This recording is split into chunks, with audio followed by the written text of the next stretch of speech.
malheureusement, au bout de quelques semaines de vie ensemble, le monsieur a complètement changé d'attitude. Il est devenu violent, arrogant, insultant. Il est devenu vraiment autre chose. Parfois, il veut même me porter la main. Et une fois, justement, il est parvenu à me porter la main et j'ai dû appeler la police. Donc la police, quand la police est venue, la police l'a embarqué naturellement parce que il était violent avec moi. Et à partir de ce moment, il a commencé à devenir vraiment autre chose que je n'avais pas vu venir. Je n'ai pas compris pourquoi il est devenu comme ça. Bienvenue sur Gourmand TV, ici on parle de déception amoureuse et des histoires de couple. Si tu es nouveau sur la chaîne, je t'invite à t'abonner et surtout d'activer la cloche de notification pour ne manquer aucune des prochaines publications. On publie 2 histoires par semaine le lundi et le jeudi à partir de 20 h ici même sur YouTube.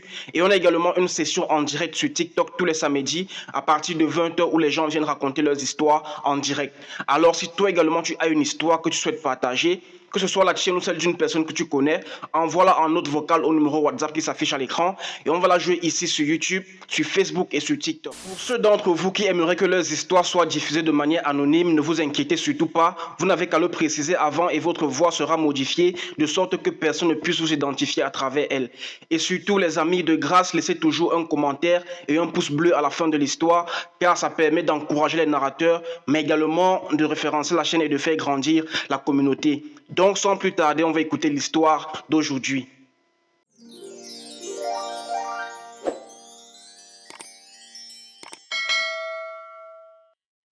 J'ai été victime d'arnaque nuptiale.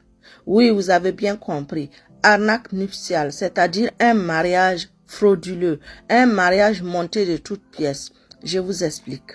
J'ai rencontré un monsieur en Afrique, on est tombé en amour, on s'est marié. Moi, je suis une jeune femme battante je ne manque de rien. Je suis bien posée dans la vie. Ce monsieur, lui, il n'avait pas grand-chose. Donc, naturellement, j'ai payé notre mariage, j'ai payé toutes les dépenses reliées à notre mariage. Et lui, il m'a dit qu'il n'avait pas ses parents. Donc, c'est son oncle et sa tante qui représentent ses parents. C'est ceux-là qu'il a envoyé dans ma famille faire les démarches coutumières et tout.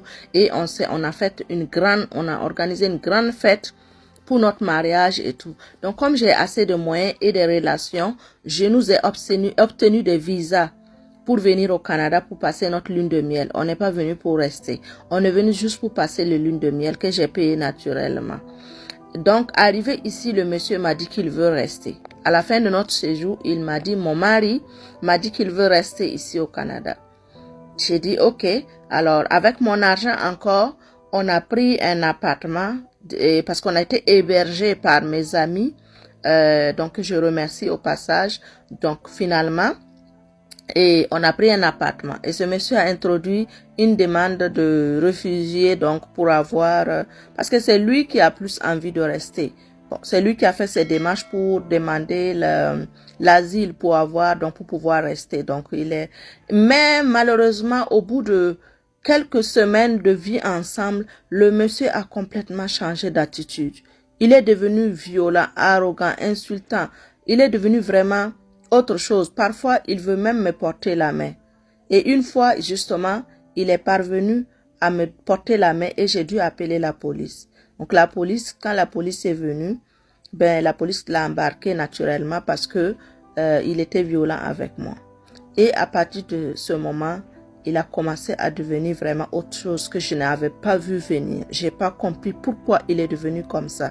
Il était gentil, attentionné et tout. J'étais follement amoureuse de lui. Jusqu'à ce qu'on arrive ici au Canada. Et là, il a commencé à changer. J'ai commencé à me demander est-ce que c'était pas son objectif parce qu'il connaît mes relations, il connaît mes moyens. Est-ce que c'était pas son objectif pour venir au Canada? C'était pas juste ça. Mais à ma grande surprise, j'étais pas au bout de mes surprises. J'apprends par un de ses connaissances que j'ai connu sur Facebook, qui nous connaît tous les deux, que ce monsieur était marié à une autre. Et cette autre femme a appris que le monsieur s'est marié avec moi et le monsieur a décidé, mon mari, celui que j'appelle monsieur, c'est mon mari. Mon mari a nié notre mariage de toutes pièces. Il dit qu'il est au Canada ici pour affaires et qu'on ne s'est pas marié. Moi, j'ai tout fait, alors j'ai pu avoir les coordonnées de la femme de ce monsieur, de mon mari. Et j'ai envoyé à cette femme toutes les photos et vidéos et même l'acte de notre mariage pour qu'elle comprenne que ce n'est pas faux. Comme il a nié, ce n'est pas faux. On s'est bel et bien mariés. Et la dame a décidé de quitter la famille parce que en ce moment, la dame vivait donc dans la famille du monsieur parce qu'il a dit qu'il partait en voyage d'affaires. Donc, du coup, elle a décidé de quitter, de briser le mariage. Et là encore, il est devenu plus furieux. Il est devenu furieux, il est devenu menaçant et tout. Et parce qu'on ne vit plus ensemble. Et moi, j'ai commencé à piquer une dépression. Je ne comprends rien. Je ne connais personne au Canada à part mon ami qui nous avait hébergés. Je n'ai aucune ressource. J'avais un très bon boulot en Afrique. J'ai perdu mon travail. J'ai perdu tout. Je ne sais plus. C'est vrai qu'il me reste un peu d'argent, mais pas assez pour vivre ici au Canada. Tout le monde sait comment la vie est dure au Canada. Donc, il est devenu... Et il m'avait aussi emprunté de l'argent. Donc là, j'essaie de lui dire, bon, est-ce que, vu qu'on ne vit plus ensemble, bon, manifestement, le mariage tiendra plus, va falloir qu'on divorce. Et moi, je ne sais même pas par où passer pour divorcer. Je suis ici en tant qu'une femme mariée qui ne vit plus avec mon mari et qui n'est plus ma position en Afrique. Et je commence à finir mon argent. Je suis désespérée. J'ai même pensé à des idées noires et j'ai été prise en charge par une équipe de psychologique pour pouvoir m'aider à traverser tout ça, mais en ce moment je suis désespérée. Le monsieur a pu arranger les choses avec sa femme, lui et sa femme sont revenus ensemble et sa famille aussi m'avait emprunté de l'argent et comme ils ne peuvent pas me rembourser, ils m'avaient donné leur terrain et après ils ont pour compenser quoi. Mais là ils ont tout récupéré, ils ont nié, ils ont dit qu'ils me doivent rien, il n'y a rien que je peux prouver. Donc je suis désespérée, je ne sais pas à qui m'adresser. Je suis ici au Canada, je connais personne. Ça fait juste quelques mois que je vis ça. Lui, il a déjà sa procédure en cours pour avoir de l'asile et en plus de cela, il me fait plein de chantage. Je ne sais pas à qui me confier. Voilà l'histoire de cette jeune femme qui vit un calvaire ici au Canada. S'il vous plaît, soyez indulgents dans les commentaires. Ne la jugez pas. Quand on aime, on ne calcule pas. C'est pas facile. Elle est tombée dans ça. Quand elle s'est confiée à moi, je ne l'ai pas posé beaucoup de questions pour ne pas la mener dans des souvenirs qui vont encore la faire souffrir.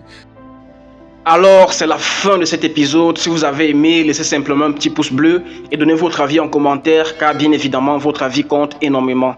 Sur ce, on se revoit très bientôt pour un nouvel épisode. Portez-vous bien, prenez soin de vous et que la paix soit sur vous.